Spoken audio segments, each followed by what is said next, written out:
Okay तो चलो start करते हैं। तो आज हमें स्टार्ट करना है इलेक्ट्रोस्टैटिक्स से। ठीक है, तो इलेक्ट्रोस्टैटिक्स स्टार्ट करते हैं। इलेक्ट्रोस्टैटिक्स, तो देखो मेनली इसमें हमें क्या पढ़ना है इलेक्ट्रोस्टैटिक्स में। जैसे इलेक्ट्रो वर्ड इलेक्ट्रॉन से आया है तो हमें चार्ज, स्टैटिक मतलब रेस्ट, तो बेसिकली हमें चार्ज एट रेस्ट पे पढ़ना है। चार्ज जब रेस्ट पे होता है तो वो कौन कौन सी प्रॉपर्टी शो करता है, कैसे फोर्स अप्लाई करता है, वो सब हम इस चैप्टर में पढ़ेंगे। चार्ज जब मोशन में होता है वो हम पढ़ेंगे आगे जाके करंट इलेक्ट्रिसिटी में। ठीक, तो पहले सबसे बेसिक पे आते हैं कि भाई चार्ज होता क्या है, व्हाट इज चार्ज। ठीक है, तो देखो इसको समझते हैं। चार्ज को हुआ क्या कि जैसे क्लास 11 में आपने ग्रेविटेशन पढ़ा है, तो वहां पे जब दो पार्टिकल्स होते हैं तो उनके पास एक प्रॉपर्टी होती है जिसको हम बोलते हैं मास। तो दो पार्टिकल्स के पास मास होता है तो उनके बीच में एक फोर्स लगती है, force is known as gravitational force. ये हम पहले से देख चुके हैं। भाई अगर कोई पार्टिकल है तो इनके पास मास होगा m1 और m2, तो ये एक दूसरे को अट्रैक्ट करेंगे, ग्रेविटेशन फोर्स। ठीक है, लग गया ग्रेविटेशन फोर्स।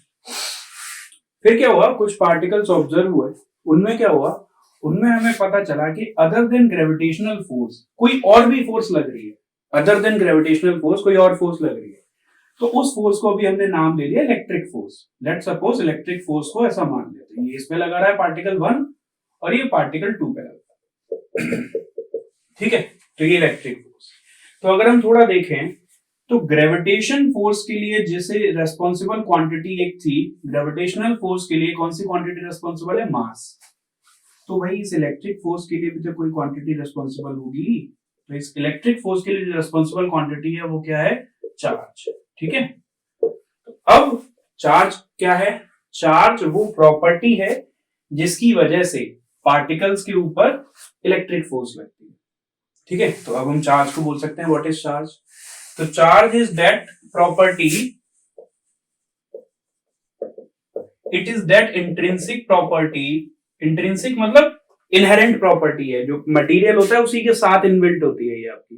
ठीक है, तो it is that inherent property due to which electric force is experienced by the particles। कौन से पार्टिकल्स, उनको हम चार्ज पार्टिकल्स बोलेंगे क्योंकि भाई उनके पास चार्ज है।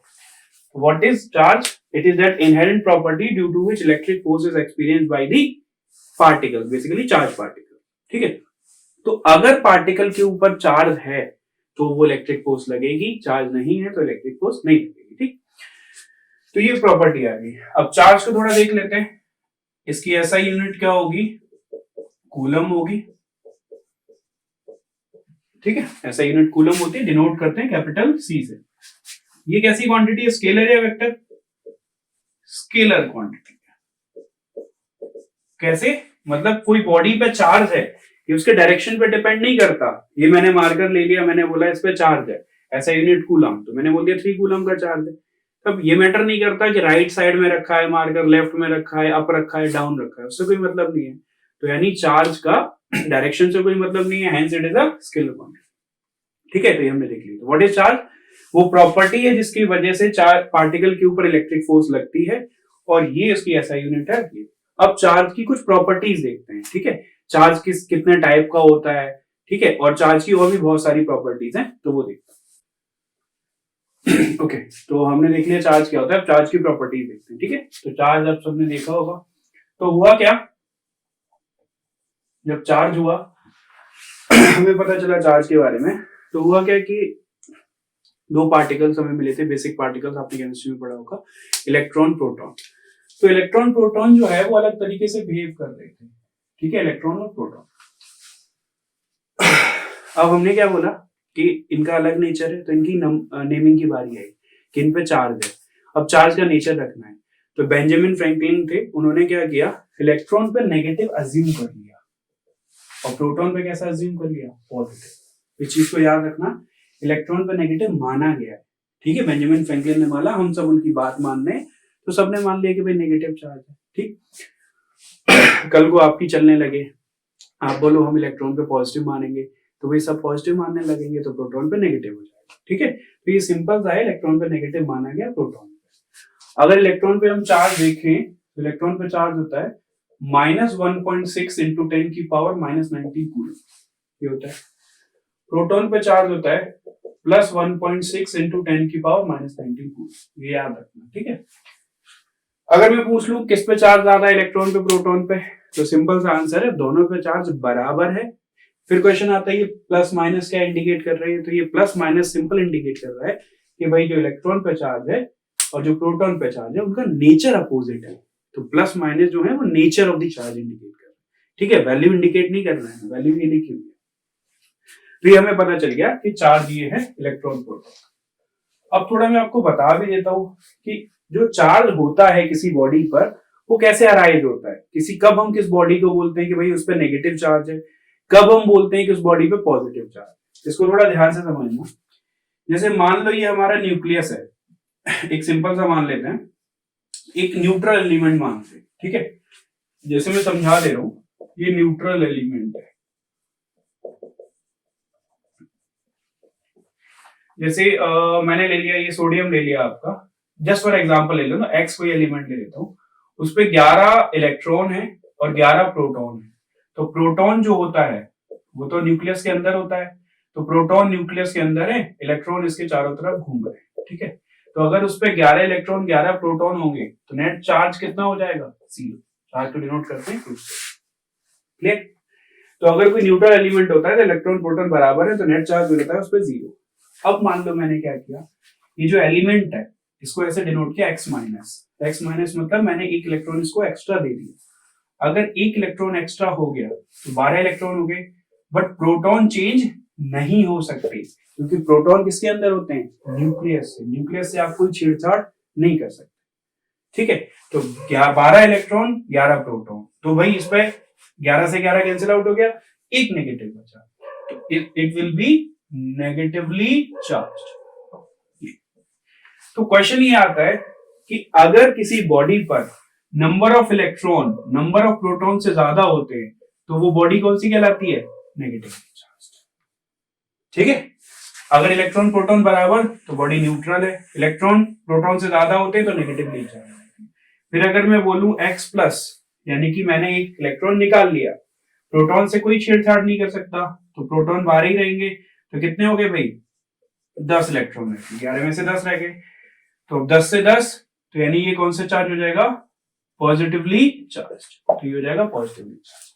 तो सिंपल होता है, अगर किसी जगह न्यूट्रल है इसका मतलब इलेक्ट्रॉन प्रोटॉन बराबर है। अगर कोई बॉडी नेगेटिवली चार्ज है, number of electron greater than number of proton. अगर कोई बॉडी पॉजिटिवली चार्ज है तो number of electron are less than number of proton, ठीक है। तो ये सिंपल सा आपका।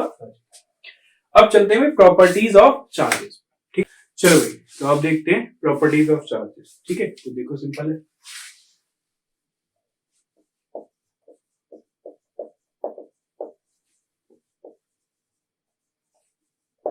जैसे अगर हम सिंपल देखें, एक प्रॉपर्टी तो सिंपल होती है भाई, सेम चार्ज क्या करते हैं, ये तो आपने बहुत छोटी क्लासेस में पढ़ी होगी, रिपेल करते हैं। और अपोजिट चार्जेस क्या करते हैं, अट्रैक्ट करते हैं, ठीक है। जैसे पॉजिटिव पॉजिटिव चार्ज एक दूसरे को रिपेल करेंगे और अपोजिट, एक पॉजिटिव है एक नेगेटिव है तो एक दूसरे को अट्रैक्ट, ठीक है। ये तो सिंपल सी प्रॉपर्टी होगी। सेकेंड प्रॉपर्टी अगर हम देखें तो हम ये बोल सकते हैं चार्ज इज कंजर्व्ड, चार्ज जो है वो कंजर्व है। देखो एक और चीज बताऊं आपको, पूरा फिजिक्स जो है क्लासिकल फिजिक्स वो आपको बेसिकली इन्हीं चीजों पे डिपेंडेंट है, कंजर्वेशन लॉज पे। Law of conservation of mass, law of conservation of charge, law of conservation of momentum, law of conservation of energy, ठीक है। तो उनमें से law of conservation of charge ये है, ठीक है। सारा कुछ जो है वो इन्हीं रूल्स के चारों तरफ घूमता है, ठीक है। तो कंजर्वेशन क्या बोलता है, मान लो आपके पास कोई सिस्टम है तो उसके पास चार्जेस हैं Q1, जो भी चार्ज है, मान लो कोई आइसोलेटेड सिस्टम है। आइसोलेटेड सिस्टम का मतलब ये हुआ वो किसी को चार्ज दे रहा है ना ले रहा है, तो उसका जो टोटल चार्ज होगा वो क्या रहेगा, कांस्टेंट रहेगा। किसी भी बॉडी में टोटल चार्ज कांस्टेंट रहेगा जब तक वो चार्ज ना देगा ना लेगा। चार्ज जो है वो टाइम के साथ या ना बढ़ता है ना कम होता है, ठीक है। थर्ड, चार्ज इज मतलब एडिटिविटी ऑफ चार्ज हम इसको बोल सकते हैं, या सिंपल अगर मैं इसको काट दूं तो एडिटिविटी ऑफ चार्ज, यानी चार्ज को हम सिंपल ऐड कर सकते हैं। सिंपल, इसमें कोई बहुत बड़ी चीज नहीं है। ये कोई बॉडी होती है, इस पे चार्ज है 2 कूलम, इस पे चार्ज है -3 कूलम और इस पे चार्ज है 5 कूलम। तो मुझे टोटल चार्ज निकालना है, तो 2 - 3 + 5 मान लो 7 4 कूलम। यानी चार्ज को सिंपली हम ऐड कर सकते हैं स्केलर फॉर्म में, स्केलर क्वांटिटी है। ठीक है, तो ये बिल्कुल बेसिक प्रॉपर्टी थी। अब थोड़ी अच्छी अच्छी प्रॉपर्टी पे आते हैं।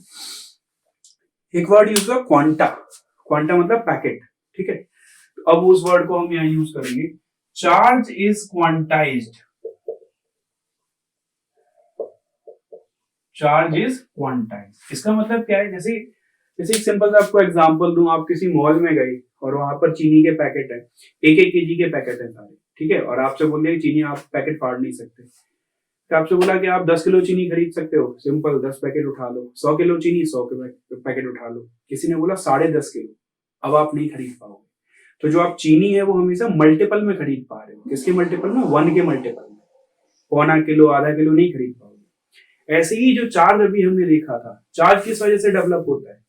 या तो इलेक्ट्रॉन के हटने से या इलेक्ट्रॉन के ऐड होने से। अब मान लो किसी जगह से इलेक्ट्रॉन अगर हटेगा, तो ऐसे ही तो हटेगा, 10 इलेक्ट्रॉन हट गए, 20 इलेक्ट्रॉन हट गए, कभी 10.5 इलेक्ट्रॉन थोड़ी हटेंगे।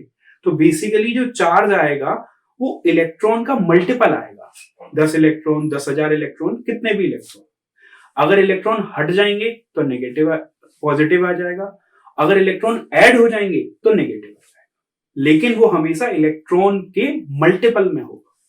तो अगर मैं चार्ज को कहीं भी लिखना चाहूं तो Q विल बी इलेक्ट्रॉन का चार्ज E।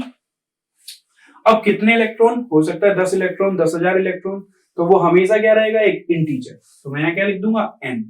अब यहाँ प्लस माइनस क्यों लगा दे रहा हूं? क्योंकि भाई अगर इलेक्ट्रॉन हटेंगे तो पॉजिटिव, अगर इलेक्ट्रॉन ऐड होंगे तो नेगेटिव। तो ये एक अच्छी प्रॉपर्टी है कि charge is always an integral multiple of the charge on electron.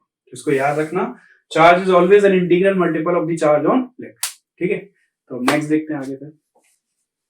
अब देखो, हमने चार्ज की प्रॉपर्टीज देख ली, अब थोड़ा आते हैं कि भाई हम चार्ज प्रोड्यूस कैसे कर सकते हैं। जैसे एक आपने एग्जांपल देखा होगा किया भी होगा शायद, जैसे सूखे बालों में स्केल, प्लास्टिक का स्केल हो, उसे रब करो, फिर उससे हम छोटे छोटे कागज होते हैं वो चिपक जाते हैं। ठीक है, तो उसमें क्या होता है, अगर हम किसी चीज को किसी दूसरी चीज से रब करते हैं तो हो सकता है एक चीज के लूजली बाउंड इलेक्ट्रॉन दूसरी चीज के ऊपर आ जाए। दो को रब किया, एक के इलेक्ट्रॉन दूसरे पे आ गए, जिस पे इलेक्ट्रॉन आएंगे उस पर नेगेटिव चार्ज, और जिससे इलेक्ट्रॉन जाएंगे उस पर पॉजिटिव चार्ज। ठीक है, तो ये बोलते हैं सिंपल चार्जिंग बाई फ्रिक्शन, और यू कैन से चार्जिंग बाई रबिंग। तो पहला हम देखते हैं चार्जिंग बाई रबिंग। तो ये बिल्कुल सिंपल है, चार्जिंग बाई रबिंग।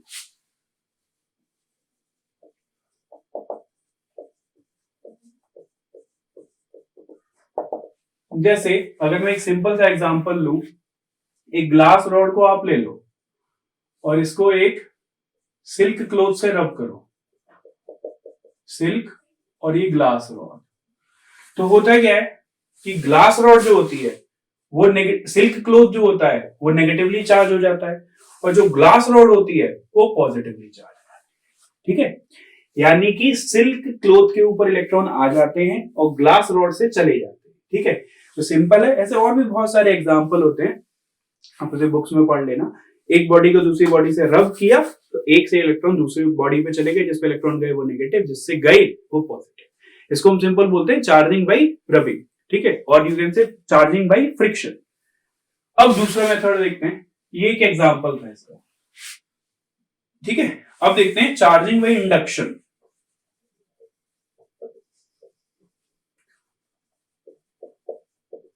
देखो अब ये मेथड क्या है, इसमें हम दो बॉडी पे जब हम चार्ज, जैसे मान लो एक रॉड है मेरे पास, इस पे पॉजिटिव चार्ज है।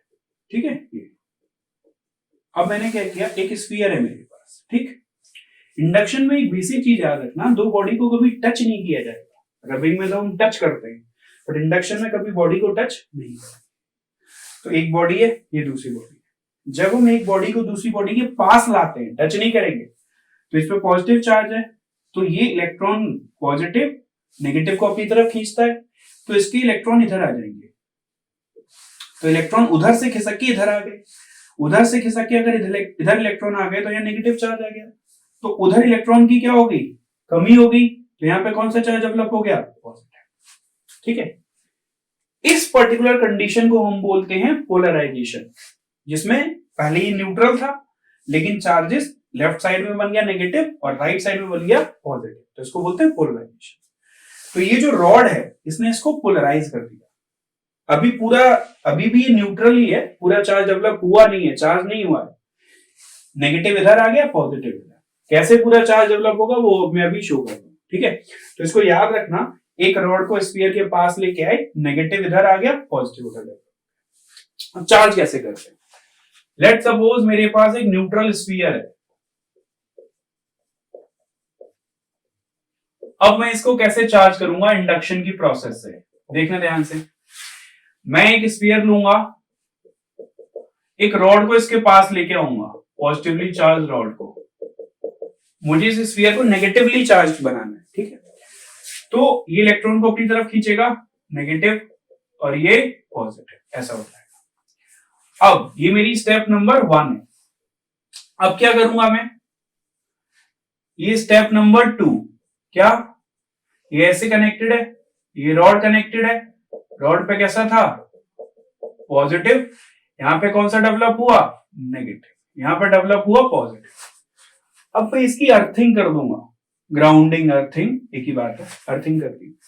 अब अर्थिंग क्या करेगा, अर्थिंग क्या करता है, जो भी चार्ज होता है उसे ले जाता है, तो अर्थिंग इसे ले जाएगा बिल्कुल आसानी से, इसे भी ले जाने की कोशिश करेगा, थोड़ा बहुत ले भी जाएगा, लेकिन ये पॉजिटिव चार्ज इसको अट्रैक्ट कर रहा है तो इसको ले जा नहीं पाएगा। इस पॉजिटिव को तो ले जाएगा बट इस नेगेटिव को नहीं ले जा पाएगा क्योंकि ये रॉड उसको अट्रैक्ट कर दिया। तो फाइनली अब थर्ड स्टेप में मेरे पास क्या बचेगा, स्फीयर का पॉजिटिव चार्ज चला गया तो लेफ्ट साइड में कौन सा चार्ज बच गया नेगेटिव, ये हमने कर लिया। ये अब हम क्या करेंगे भाई, यहां पर अभी तक इसकी अर्थिंग हो रखी है, अब अर्थिंग को हटा देंगे, अर्थिंग को हटा देंगे और रॉड को भी यहां से हटा लेंगे। ठीक है, अर्थिंग को हटा लिया और रॉड को भी हटा लिया। तो जैसे ही, चलो जैसे सपोज करो मैं यहां अर्थिंग हटा देता हूं, जैसे ही मैंने अर्थिंग हटा दी, यहां पर ये अर्थिंग हटा दी, वो पॉजिटिव चार्ज, अब रॉड अभी कनेक्टेड है तो ये नेगेटिव चार्ज। अब अगर मैं रॉड को भी हटा दूं यहां से तो ये नेगेटिव चार्ज को कोई रोकेगा नहीं, फिर ये पूरे में फैल जाएगा, तो थोड़ी ही देर बाद ये जो नेगेटिव चार्ज है ये पूरे में आपका स्प्रेड हो जाएगा। तो ये जो स्फीयर था वो शुरुआत में कैसा था न्यूट्रल, अब ये स्फीयर कैसा बन चुका है नेगेटिवली चार्ज। तो एक बॉडी है उसे हमने पहले अनचार्ज थी न्यूट्रल, अब उसे चार्ज बना। ठीक है, तो this is called charging by induction. ठीक, अब थोड़ा आगे चलते हैं और इसके थोड़े क्वेश्चंस करेंगे फिर टॉपिक आगे समझते हैं। तो देखो भाई ये क्वेश्चन है, A, B and C are three identical spherical conductors. Originally A and B have charges 4 coulomb. ठीक है, and C has charge of -6 coulomb. A और B का चार्ज कितना है, A and B का चार्ज है 4 coulomb और C का चार्ज है -6 coulomb. First object A and C are touched. A और C को टच किया हमने and moved apart. Then A and B are touched and moved apart. Find the final charge distribution. देखो भाई इसको, हमारे पास 3 स्फीयर हैं, ए हमने मान लिया ए बी, इसको अगर हम सिंपल बोलें ए बी सी, ए और बी पे कितना चार्ज है 4 कूलम, 4 कूलम, सी पे कितना चार्ज है -6 कूलम। ठीक है, अब प्रोसेस स्टार्ट करते हैं। First A and C are touched, A और सी को टच किया, ये ए है भाई और ये सी है, ए पे 4 कूलम, सी पे -6 कूलम, 4 कूलम -6 कूलम, तो -2 कूलम बचा दोनों का, तो दोनों पे बराबर बराबर बढ़ जाएगा, तो ए पे कितना रह जाएगा -1 कूलम, सी पे कितना रह जाएगा -1। ठीक है, then A and B are touched, अब ए और बी को टच किया तो ए पे -1 कूलम हो चुका है और बी पे कितना था शुरुआत में 4 कूलम, तो अब मैंने ए को और बी को टच किया, ए पे कितना हो चुका था -1 कूलम, बी पे कितना हो चुका था 4 कूलम, तो अब 3 बचा, दोनों पे बराबर बराबर बढ़ जाएगा 3, तो ए पे कितना हो जाएगा 3/2 कूलम, बी पे भी कितना हो जाएगा 3/2 कूलम। अच्छा, और सी पे कितना है हमारा, सी पे तो अभी हम निकाल ही चुके हैं -1। So this is the final charge distribution. ठीक है, तो ये हमारा सिंपल सा क्वेश्चन है। चलो तो चलो भाई, तो अब हमने ये बेसिक प्रॉपर्टी चार्ज देखी, अब चलते हैं कूलम्स लॉ। कूलम्स लॉ देखो, कूलम्स लॉ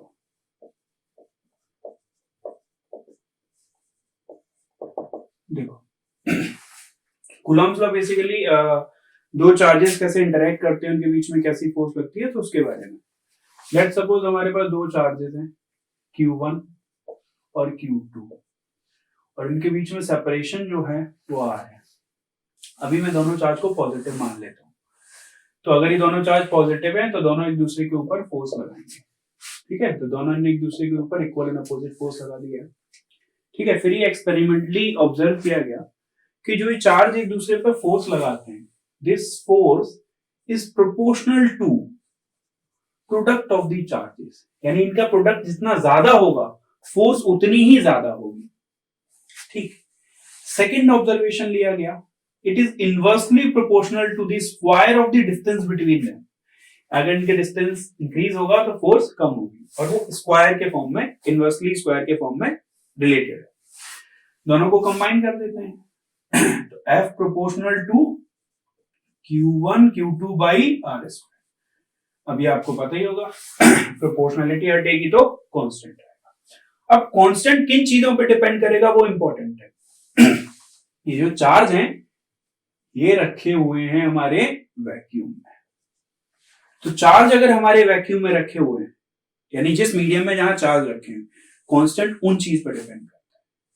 तो यहां पर कांस्टेंट जो है वो आपका आएगा 1/4 पाई एप्सिलॉन नॉट, इसको बोलते हैं epsilon naught Q1 Q2 by R square. तो ये हमारा कांस्टेंट आ गया 1/4 पाई। अब देखो ध्यान से, आप कह रहे हो मीडियम पे कैसे है, तो ये जो एप्सिलॉन नॉट है ना, this is known as permittivity. क्या? परमिटिविटी किसकी, कहां पे रखे हैं चार्ज, वैक्यूम में, तो this is known as permittivity of vacuum. ठीक है, इसकी वैल्यू कितनी होती है, वैल्यू बता दे रहा हूं मैं आपको, 8.85 into 10 to the power -12। Okay, unit निकाल सकता हूं मैं इसकी मुझे ये चाहिए ना, कूलम स्क्वायर पर न्यूटन मीटर स्क्वायर। अब एक चीज थोड़ा सोच के, ये हमारी फोर्स बन गई, ठीक है, 8.85 इंटू 10 की पावर -12 लिखा है। अब ये इतना बड़ा कांस्टेंट हम बार बार लेके चलेंगे, तो क्यों ना इसको एक वैल्यू दे दें, तो इसको हम वैल्यू दे देते हैं k। तो याद रखना क्या वैल्यू दे देंगे हम इसको, k।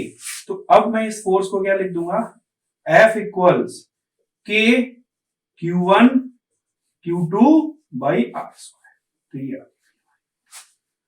अब क्वेश्चन आता है इस k की वैल्यू क्या होगी, and its value will be 9 into 10 to the power 9 newton metre square पर कूलम स्क्वायर। इसको याद, तो याद रखो फोर्स ये आया, फिर हमने 1/4 पाई एप्सिलॉन नॉट लिखा, epsilon not permittivity of vacuum है, उसकी वैल्यू ये आ गई, फिर इस 1/4 पाई एप्सिलॉन नॉट को हमने k लिख दिया। तो अब हम ये इक्वेशन बार बार यूज करेंगे, और इस k को बोलेंगे इलेक्ट्रोस्टैटिक फोर्स कांस्टेंट। ठीक है, तो मैं इसको सिंपल है, अब हमें बेसिकली ये यूज करना है, F equals k Q1 Q2 by R square, and this k is known as electrostatic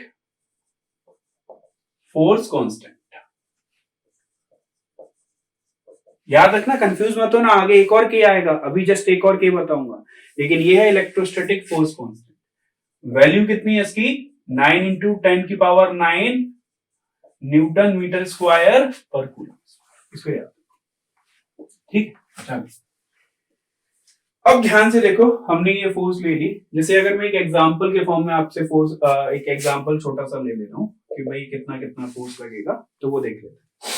जैसे अगर मैं आपसे बोलूं एक चार्ज है Q1 2 कूलम का, और ये डिस्टेंस आपको दे रखा है ये इन्होंने डिस्टेंस दे रखा है आपको 9, जैसे मान लेता हूं मैं 2 मीटर का ही डिस्टेंस मान लेता हूं, ठीक है। और Q2 दे रखा है आपको 4 कूलम का। दोनों पॉजिटिव चार्ज है, तो दोनों एक दूसरे को रिपेल करेंगे। ये इधर फोर्स लगाएगा, ये इधर फोर्स लगाएगा, ठीक है, ये लगा देगा। अब मुझे ये फोर्स बतानी है और ये गिवन है कि ये वैक्यूम में रखे हुए हैं, तो मैं क्या लिखूंगा, F इक्वल्स, ऐसे लिखना चाहूं तो ये लिख सकता हूं 1/4 pi epsilon naught Q1 Q2 by R square. अभी बताया था 1/4 पाई एप्सिलॉन नॉट को क्या लिख दूंगा मैं, K Q1 Q2 by R square. अब वैल्यू डाल रहा हूं मैं, K की वैल्यू 9 into 10 की पावर 9, Q1 की वैल्यू 2 कूलम, Q2 की value 4 coulomb, R square distance कितना हो जाएगा 2 into 2, इसको कैंसिल आउट कर दूंगा, तो F will come out to be, ये आपका निकल के आ गया 18 into 10 to the power 9 Newton. So this is the force, ठीक है। तो इस तरीके से हम इसमें फोर्स निकालेंगे। अभी हमें कूलम्स लॉ और भी अदर फॉर्म में भी देखेंगे, ये बिल्कुल बेसिक है कि भाई आपको दो चार्ज दे रखे हैं, डिस्टेंस दे रखा है वैक्यूम में, तो आपने इजीली उसको निकाल दिया। अब एक चीज समझते हैं थोड़ा, ये जो मैंने बोला कि भाई चार्जेस जो है वो वैक्यूम में रखे हुए हैं, अगर चार्जेस को हमने कहीं और रख दिया तब क्या होगा, ठीक है। तो वो देखते हैं। अभी हमने देखा कि भाई फोर्स लगेगी चार्जेस के बीच में, तो अभी जो मीडियम था वो वैक्यूम था, अब हम मीडियम अगर बदल दें तब क्या होगा। एक आपको चीज बताई थी, जैसे लास्ट 11th क्लास में आपने पढ़ी होगी कि जैसे हमारे पास अलग अलग लिक्विड होते हैं तो उनकी डेंसिटी होती है अलग अलग, फिर हम उसमें एक रेफरेंस लिक्विड मान लेते हैं, और वो रेफरेंस लिक्विड किसको मानते हैं, वाटर को। तो लिक्विड को तो रेफरेंस मान लिया, वाटर को रेफरेंस मान लिया, तो बाकी सारे लिक्विड की क्या निकालते हैं हम, रिलेटिव डेंसिटी। तो अभी हमने लिखा था वैक्यूम के लिए एक वर्ड यूज किया था परमिटिविटी, तो वो वैक्यूम के लिए, यहां रेफरेंस किसको माना जाएगा, वैक्यूम को। अब मान लो मीडियम बदल गया, अल्कोहल हो गया, बेंजीन, कोई भी लिक्विड हो गया आपका, वाटर हो गया, तो आप उनके लिए क्या निकालोगे, रिलेटिव परमिटिविटी, ठीक है। तो पहले इस वर्ड को समझ लेते हैं, व्हाट इज परमिटिविटी, ठीक है। परमिटिविटी, अभी मैंने बताया था परमिटिविटी ऑफ वैक्यूम लिखा था उस वर्ड को, ठीक है। तो पहले में परमिटिविटी समझ लेते हैं, इसको एप्सिलॉन से डिनोट किया जाता है। तो परमिटिविटी क्या होती है, ये मीडियम की प्रॉपर्टी होती है कि कोई भी मीडियम, देखो इसको, जैसे कोई भी मीडियम है हमारे पास, ये कोई लिक्विड, हमने कोई भी मीडियम ले लिया और बाहर कोई इलेक्ट्रिक फील्ड होगा। अभी आपने इलेक्ट्रिक फील्ड पढ़ा नहीं है, बट इसको सिंपल समझ लो, एक बाहर का इलेक्ट्रिक फील्ड मीडियम को कितना इन्फ्लुएंस कर सकता है, ये उसकी प्रॉपर्टी होती है। How strongly a medium is influenced by the external electric field is known as permittivity, ठीक है। फिर मैं लिख दे रहा हूं,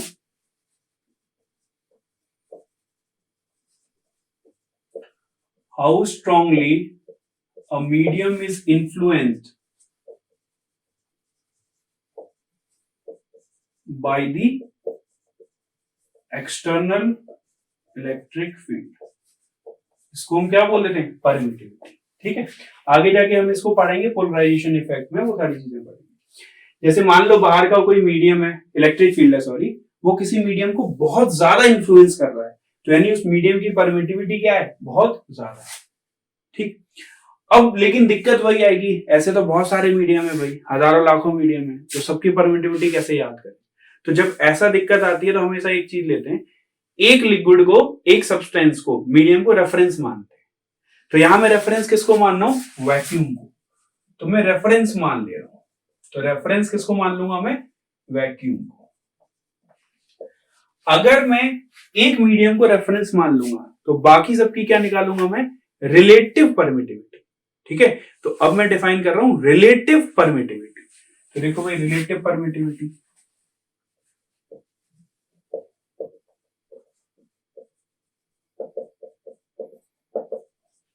रिलेटिव परमिटिविटी, रिलेटिव याद होगा आपको, एप्सिलॉन आर।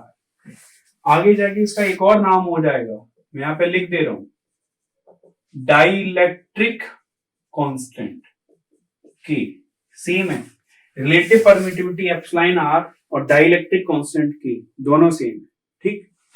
ये वो के नहीं है जो अभी पढ़ा था, वो अलग के है, ये डाइलेक्ट्रिक कांस्टेंट है के, ये मीडियम की प्रॉपर्टी है। अब रिलेटिव परमिटिविटी क्या होगा, नाम से क्लियर है. It is the permittivity of the medium upon permittivity of vacuum. ठीक है, तो अगर मैं इसको सिंपल लिखना चाहूं, it is permittivity of medium, permittivity of vacuum को क्या बोलते हैं, एप्सिलॉन नॉट. और इसका दूसरा नाम क्या है, इसको मैं दूसरे तरीके से क्या बोल सकता हूं, के. क्या बोल सकता हूं इसको, के. इसको याद रखना, epsilon R will be epsilon of medium divided by epsilon. इसको मैं के लिख दे रहा हूं. ठीक है, ये तो अगर जब भी आपको परमिटिविटी ऑफ मीडियम निकालना होगा तो इसको इसमें क्रॉस मल्टीप्लाई करो, तो ये कितना आ जाएगा, एप्सिलॉन आर इंटू. इसको याद रखना, ये बहुत इंपॉर्टेंट है. जब भी हमें परमिटिविटी ऑफ मीडियम निकालना होगा तो epsilon R into epsilon naught कर देंगे. अब होता क्या है, एप्सिलॉन आर गिवन नहीं होता है, उसे हर बार के गिवन होता है.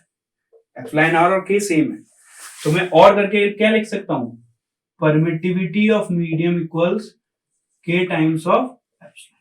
इसको याद है, जब भी हमें परमिटिविटी ऑफ मीडियम निकालनी होगी तो epsilon R into epsilon naught और K into epsilon naught. This K is called dielectric constant. ठीक है, ये मीडियम की प्रॉपर्टी. ठीक है, अब इस पे एक क्वेश्चन कर लेते हैं, छोटा सा क्वेश्चन, फिर उसे देखते हैं. अब देखो, हमने परमिटिविटी पढ़ लिया, तो अब मैं दो कंपेयर कर रहा हूं.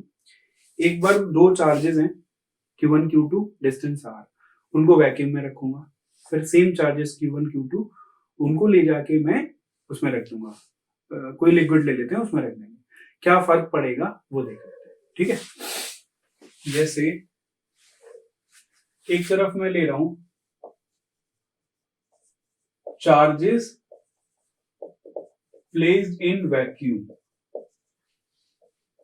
अब वही सेम चार्जेस को सेम डिस्टेंस पर मीडियम में रख देता हूं.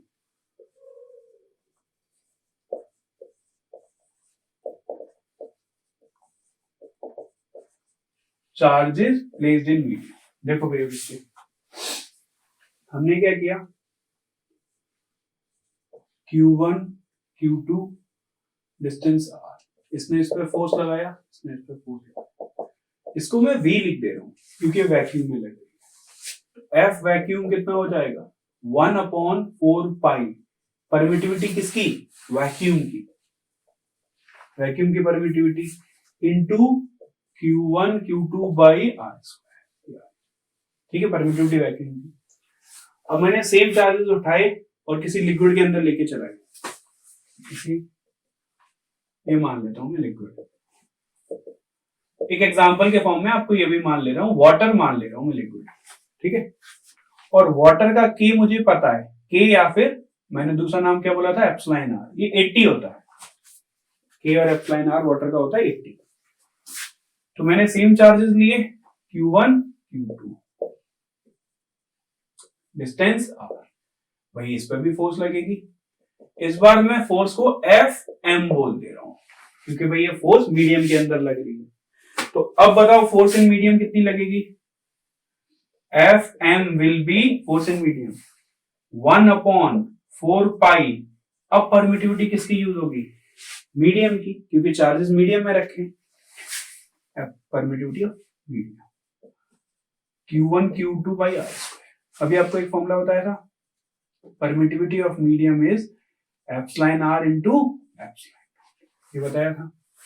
तो अगर मैं इसमें फॉर्मूले में डालूं तो 1/4, एप्सिलॉन m की जगह कितना डाल दूं, epsilon R epsilon naught Q1 Q2 by R square. तो ध्यान से देखो, वैक्यूम में इतनी फोर्स लग रही है, मीडियम में इतनी फोर्स लग रही है, तो खुद ही दिख रहा होगा 1/4 पाई एप्सिलॉन नॉट, वो 4 pi epsilon R into epsilon not. तो फोर्स जो है वो एप्सिलॉन R क्या हो गई, कम हो गई. तो फोर्स एप्सिलॉन R कम हो गई. ठीक है, अब देखो अगर मैं इन दोनों को कंबाइन कर दूं तो मैं इसको डिवाइड कर देता हूं Fm बाई Fb. Fm कितना आ जाएगा, 1/4 pi epsilon not upon 1/4 pi epsilon not. पूरा का पूरा कैंसिल आउट हो जाएगा, केवल क्या बचेगा, एप्सिलॉन R. तो फोर्स इन मीडियम कितना आ गया, force in vacuum divided by epsilon. इसका मतलब मीडियम में फोर्स एप्सिलॉन आर टाइम्स क्या हो जाती है, कम हो जाती है। ठीक है, और क्या लिख सकता हूं मैं, फोर्स इन मीडियम इज जो वैक्यूम में लग रही है डिवाइडेड बाई के, ठीक है, एप्सिलॉन और के सेम। तो inside the medium the electric force decreases by epsilon R times और you can say K times. ठीक है, तो इसको याद रखना, इनसाइड द मीडियम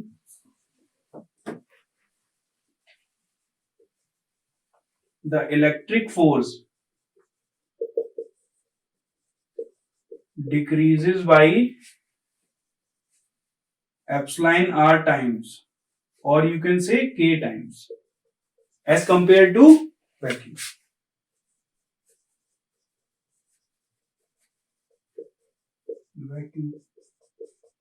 जैसे अगर मैं यहीं पे बोल लूं वाटर के केस में, तो अगर मैं फोर्स इन वाटर निकाल लूंगा तो जो फोर्स वैक्यूम में लग रही होगी वो के कितना है उसका 80, तो 80 टाइम्स क्या हो जाएगी, कम हो जाएगी। ठीक है, जैसे अगर दो चार्जेस के बीच में फोर्स लग रही है, मान लो 800 न्यूटन दो चार्जेस के बीच में, उन चार्जेस को उठा के अगर मैं पानी में ले गया तो यानी कि 800 न्यूटन 80 से क्या हो जाएगा डिवाइड, तो कितनी फोर्स रह जाएगी, केवल। ठीक है, तो यानी चार्जेस को उठा के अगर हम किसी भी मीडियम में लेके जाते हैं तो फोर्स जो है electric force epsilon R times और you can say K times क्या हो जाती है, कम हो जाती है। ठीक है, तो ये हो गया। चलो, तो देखो भाई एक सिंपल सा क्वेश्चन है, मीडियम पे बेस्ड है, देखते हैं इसको। 2 point charges 10 to the power -3 coulomb are placed 1 centimeter apart in a medium of dielectric constant, इसका क्या गिवन है, ये मतलब epsilon R, find force between them. ये कोई मीडियम होगा कोई भी,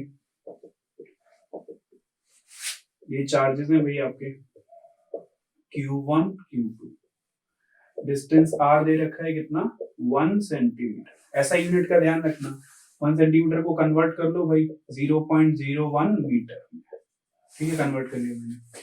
चार्जेस आपको दे रखे हैं Q1 Q2 की वैल्यू, Q1 दे रखा है 10 की पावर -3 कूलम, Q2 की दे रखा है 10 की पावर -3 कूलम। तो हमें फोर्स बताना है, दोनों पॉजिटिव है, दोनों एक दूसरे को रिपेल करें। ठीक, अब फोर्स मीडियम जो चार्ज है वो मीडियम में रखे हुए हैं, तो क्या आएगा 1/4 पाई, अभी बताया था epsilon of medium Q1 Q2 square. अब एप्सिलॉन ऑफ मीडियम कितना होता है, epsilon R into epsilon naught, इसको हम क्या लिखेंगे Q1 Q2 by R square. अभी एप्सिलॉन आर बताया था, एप्सिलॉन आर क्या होता है, कुछ और थोड़ी होता है, के ही तो होता है, तो यहाँ वैल्यू डाल देंगे, तो 1/4 पाई, यहाँ पे क्या लिख दे रहा हूं मैं, एप्सिलॉन आर की जगह क्या लिख दे रहा हूँ के, 4 पाई एप्सिलॉन नॉट को इधर लिख दिया, Q1 Q2 by R square, value डाल दो भाई। 1/4 पाई एप्सिलॉन नॉट की वैल्यू आपको पता ही है, ये वो वाला के नहीं है, डायइलेक्ट्रिक कांस्टेंट वाला के है, तो के की वैल्यू 5।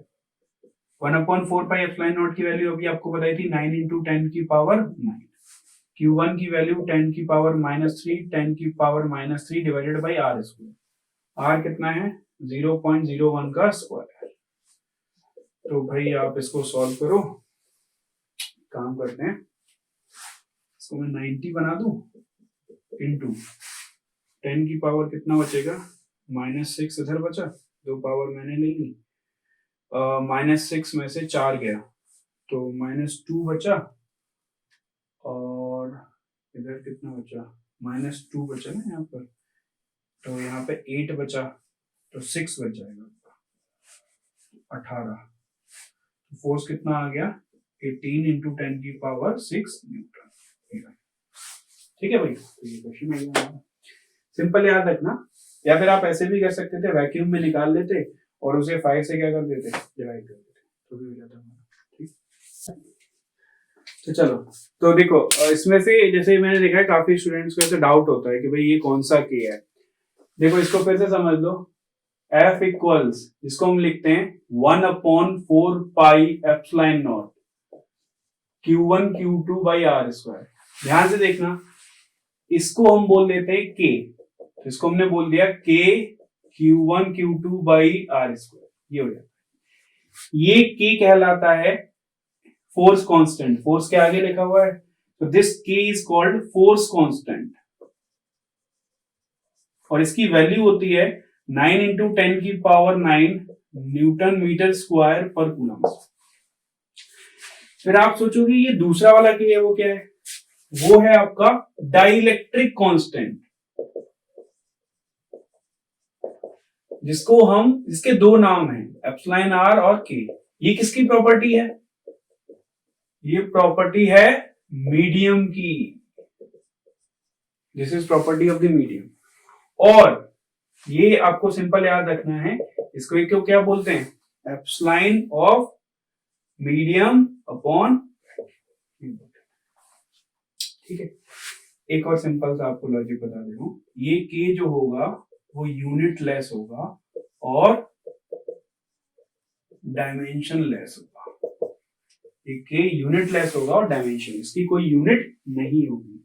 ये फोर्स कांस्टेंट है तो इसकी तो यूनिट होगी, तो जो ये यूज हो रहा है वो के है।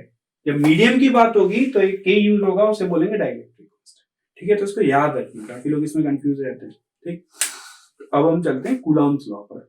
कूलम्ब्स लॉ हम देख चुके हैं, लेकिन वेक्टर फॉर्म में क्या होगी तो उसको देख लेते हैं। तो देखो आप देख लेते हैं Coulomb's law in vector form.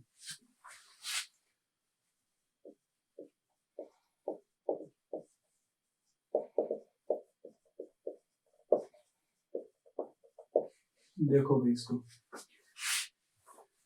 जैसे अगर मैंने ये ले लिया, अब मैंने दो चार्ज ले लिए, इसको मैं ले लेता हूं Q1, ये मैंने R1 वेक्टर, ठीक है, और ये R2 वेक्टर, ये Q2, ठीक है। तो ये इनका बीच का डिस्टेंस मैं सिंपल R बोल दे रहा हूँ, वैसे चाहूं तो R12 बोल सकता हूँ, लेकिन सिंपल R बोल दे रहा हूँ। अच्छा, अगर मैं इधर से इधर जाऊंगा तो इसका यूनिट वेक्टर हो जाएगा R12 cap, unit vector cap. इधर से इधर जाऊंगा तो it will be R21 cap. ये इस पर फोर्स लगाएगा, इसको मैं क्या बोलूंगा, force on 2 due to 1, force on 2 due to 1। इसको देखो, फोर्स ऑन 1 ड्यू टू 2। अब देखो वैल्यू तो दोनों की सेम ही होंगी भाई, ये वैल्यू तो दोनों की सेम ही आएंगी आपकी, क्योंकि न्यूटन थर्ड लॉ से आपका पेयर बनना है। तो अगर मैं इसको लिखूंगा फोर्स ऑन 2 ड्यू टू 1, तो ध्यान से देखो, K Q1 Q2 by R square, R इनके बीच का डिस्टेंस मान लिया मैंने, ठीक। अच्छा, इसका डायरेक्शन कौन बता रहा है मुझे, ये बता रहा है, ध्यान से देखना, ये राइट साइड में, ये भी राइट साइड, उसको मैं क्या लिख दूंगा, R12 कैप। अब इस फोर्स को लिख देता हूँ F12 K Q1 Q2 by R square. ये इधर जा रहा है तो इसका डायरेक्शन कौन बता रहा है मुझे, R21 कैप। अब इतना तो मुझे पता ही है कि R12 और R21 कैप यूनिट वेक्टर, लेकिन डायरेक्शन अलग है, तो यहाँ पे क्या लग जाएगा, माइनस, ठीक। तो मैं इसको फर्दर क्या लिख सकता हूं, इस वाले को, F12 will be K Q1 Q2 by R square, R21 की जगह क्या लिख दूं, R12। तो ध्यान से देखो अब इसको, F21 क्या है, R12, F12 क्या है, माइनस लगा है, यहाँ पर सेम है सब कुछ, यहाँ पे केवल माइनस लगा है, तो मैं इसको ऐसे लिख दूं F21, यहाँ पे क्या लगा दूं, माइनस, यानी ये दोनों फोर्स एक दूसरे की क्या होती है, ठीक है, इस तरीके से इक्वल और अपोजिट। एक और चीज, अगर मैं सिंपल लिखना चाहूँ, मेन इंपॉर्टेंट चीज ये है जो अब मैं लिख रहा हूँ, अगर मैं सिंपल इसको लिखना चाहूँ, इसको आगे क्वेश्चन में यूज भी करेंगे हम, अगर मैं फोर्स की वैल्यू लिखूं K Q1 Q2 by R square, ये फोर्स की वैल्यू लिखी है, लेकिन अगर मैं इसे वेक्टर फॉर्म में लिखना चाहूँ तो यहाँ पे मुझे क्या लगाना पड़ेगा, कैप। अब ध्यान से देखो, किसी यूनिट वेक्टर को मैं क्या लिख सकता हूँ, what is a unit vector, इसको फर्दर में क्या लिखूंगा, K Q1 Q2 by R square. What is unit vector? ये मैं अलग से लिखा रहा हूँ. Unit vector, vector divided by its magnitude. तो R divided by R vector divided by R. ये याद आया? ये मैंने क्या लिख दिया ये? तो इसको मैं फर्दर क्या लिख सकता हूँ? This will give you F equals K Q1 Q2 upon R cube. और यहाँ पे क्या लिखा दूं? R vector. ये देखो ये वेक्टर. ये R कैप को मैंने R vector divided by R लिख दिया, फिर R वेक्टर रखा, R को मल्टीप्लाई किया, तो ये हो गई मेरी इसकी. यहाँ पे मैंने वेक्टर फॉर्म किया. ये तो मैंने सिर्फ ऊपर प्रूव किया है कि ये इसका अपोजिट होता है. ये एक्चुअल वेक्टर फॉर्म है. तो ये आ गया आपका. इसको याद रखना, आगे के क्वेश्चन में हम इसे यूज भी करें. ठीक है.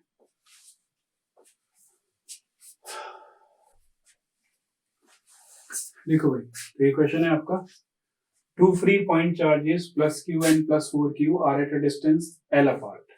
A third charge is so placed that the entire system is in equilibrium. ठीक है. तो हमें बताना है find the magnitude and sign of third charge. देखो इसको देखते हैं. तो पहले तो जो गिवन है वो लिख लो. पहला plus Q charge plus 4q, distance हो गया L. अब देखो हम थर्ड चार्ज को कहाँ रख सकते हैं, पहले ये देखते हैं. मान लो दो चार्ज रखे हैं, अब मैं जो तीसरा चार्ज लेके आऊँ, तीसरा चार्ज मुझे ऐसे लेके आना है ताकि पूरा सिस्टम इक्विलिब्रियम में रहे. सबका ध्यान रखना है.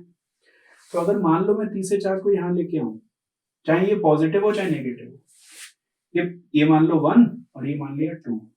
मान लिया इसको पॉजिटिव. 1 इसको क्या करेगा? रिपेल. 2 भी इसको क्या करेगा? रिपेल. तो क्या ये कभी इक्विलिब्रियम में रह पाएगा? नहीं रह पाएगा. मान लो अगर ये नेगेटिव हुआ, 1 इसको क्या करेगा? अट्रैक्ट. 2 भी इसको क्या करेगा? अट्रैक्ट. तो क्या ये कभी इक्विलिब्रियम में रह पाएगा? नहीं. ठीक है. तो ये वाली जगह क्या होगी हमारी? कैंसिल. तो इस जगह को मैं हटा देता हूं, यहां नहीं रख सकते हम चार्ज को. सिमिलरली हम यहां भी नहीं रख सकते, क्योंकि जैसे आप इसे रखोगे, अगर ये पॉजिटिव हुआ तो दोनों रिपेल करेंगे, दोनों फोर्स ऐड हो जाएंगी, नेट फोर्स 0 नहीं होगी. ये नेगेटिव हुआ अगर, तो दोनों क्या करेंगे? इसे अट्रैक्ट करेंगे, तो भी नहीं रह पाएगा, नेट फोर्स 0 नहीं होगी. ठीक है. तो यहां भी नहीं रख सकते हम इसको. तो क्वेश्चन है चार्ज यही होना चाहिए बीच में, कहीं यहाँ पे कहीं होना चाहिए. तो इतना हमें समझ आ गया क्यों. अब एक और चीज, अगर चार्ज पॉजिटिव हुआ तो ध्यान से देखना, तीनों का इक्विलिब्रियम देखना है.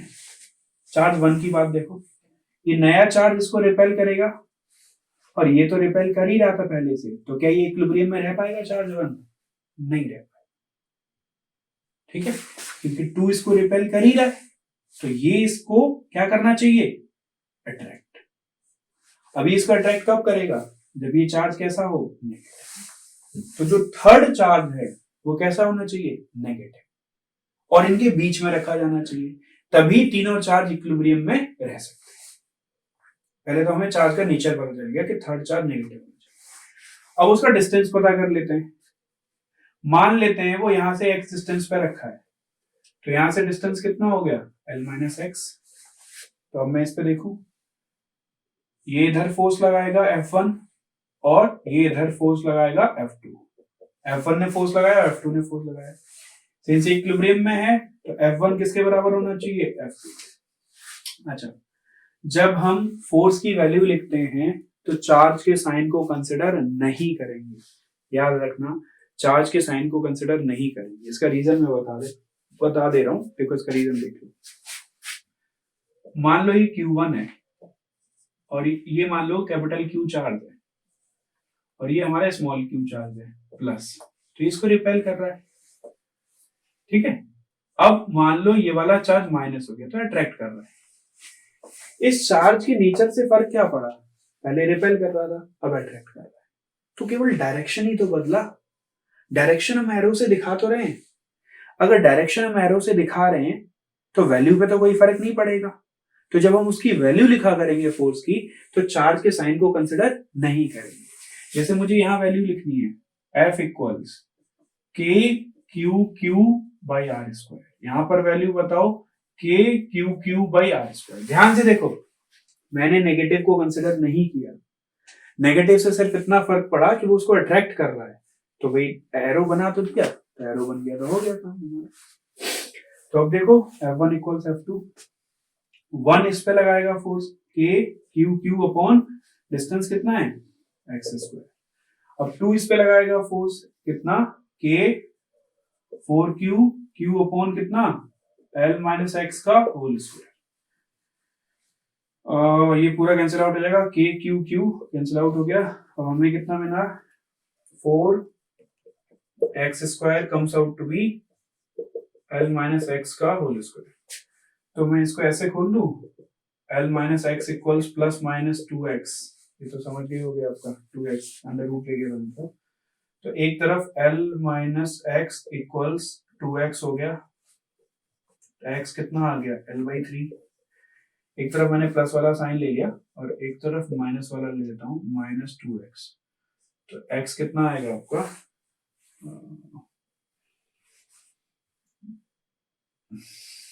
माइनस एल आ गया ना आपका, x equals minus L. x negative हो नहीं सकता, ठीक है, तो ये आपका आंसर। तो चार्ज जो q है वो कहाँ रखा जाना चाहिए, यहाँ से L/3 डिस्टेंस, ये L/3 डिस्टेंस पर होना चाहिए।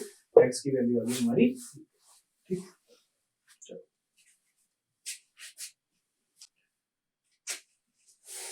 तो देखो ये नेक्स्ट क्वेश्चन देखते हैं। देखो 3 equal charges q are placed at the vertices of an equilateral triangle, ठीक है। Find charge force on charge q placed at its center। तो भाई एक इक्विलेटरल ट्राइंगल है, ये q q q, सेंट्रॉइड यहाँ होता है कहीं कैपिटल Q, सबसे डिस्टेंस बराबर होगा, सेंट्रॉइड इक्विलेटरल ट्राइंगल है, डिस्टेंस आ रहा है। अब हमें इस पे नेट फोर्स बतानी है। एक चीज देखो, मैं इसको बिना सॉल्व किए इसका आंसर बता सकता हूँ सिमेट्री से। ये चार्ज क्यू है, ये चार्ज क्यू है, ये चार्ज क्यू है, तीनों सेम चार्ज हैं, तीनों का डिस्टेंस भी सेम है, तीनों लोग फोर्स को लगाएंगे। जैसे समझ लो पंखे, पंखे की 3 पंखुड़ी होती है, 3 तरफ से पंखे को आप खींचो, तीनों पंखुड़ी को, तो पंखा कहीं भी नहीं जाएगा, क्योंकि तीनों तरफ से फोर्स सिमेट्रिक हो जाएगी। तो नेट फोर्स कितनी हो जाएगी, 0। तो मैं डायरेक्ट भी बता सकता हूँ कि इस पर नेट फोर्स कितनी आनी चाहिए, 0। अब सॉल्व करके बता, ठीक है। तो ये मैंने ले लिया, चलो इनको मैं नेगेटिव चार्ज कर दे रहा हूँ, माइनस चार्ज कर दिया, तीनों को नेगेटिव ले लिया। अब ध्यान से देखो, ये इसको खींचेगा, इसको फोर्स को वैल्यू बोला मैंने F, ये भी इसको खींचेगा F, ये भी इसको खींचेगा F, क्योंकि तीनों चार्ज सेम है, तीनों डिस्टेंस सेम है, तो तीनों फोर्स क्या हो जाएंगी, सेम। अच्छा ये पूरा ट्राइंगल 360 होता है, तो ये एंगल 120, ये 120 और ये 120। तो अगर मैं इसको यहाँ पे बनाऊं तो देखो, यहाँ पे एक्सिस बना देता हूं मैं, और ये एक्सिस बना, ये फोर्स F, ये फोर्स F और ये फोर्स F। ये पूरा अभी कितना बता रहा है मैंने 120, तो ये 90 हो गया, तो ये कितना बैठा 30, ये पूरा 120 था, ये भी पूरा 120, ये 90 हो गया, तो ये कितना बैठा 30। ये मेरी दो एक्सिस हो गई, एक्स एक्सिस और वाई एक्सिस। इस फोर्स के कंपोनेंट ले लूं, इधर कंपोनेंट कितना आएगा F cos 30, नीचे कितना आएगा F sin 30। मैंने इसके दो कंपोनेंट ले लिए, अब इसको हटा दूं यहाँ से, इसका काम खत्म, ठीक। इस फोर्स का एक कंपोनेंट इधर जाएगा F cos 30 और एक कंपोनेंट नीचे जाएगा F sin 30, इसका भी काम खत्म, हटा दिया मैंने यहाँ से। अब ध्यान से देखो, F cos 30 से F cos 30, F sin 30 कितना होता है F/2, ये F sin 30 भी कितना हो गया F/2, F/2 और F/2 मिलके कितने हो गए, नीचे की तरफ कितना हो गया F, ऊपर की तरफ भी कितना है F, तो इससे F से F कैंसिल आउट, तो नेट फोर्स कितना आ जाएगा, ठीक है। तो ये हमने फोर्सेस लिखी, इनके कंपोनेंट लिए, कर दिया, ठीक है। नेक्स्ट क्वेश्चन करते हैं।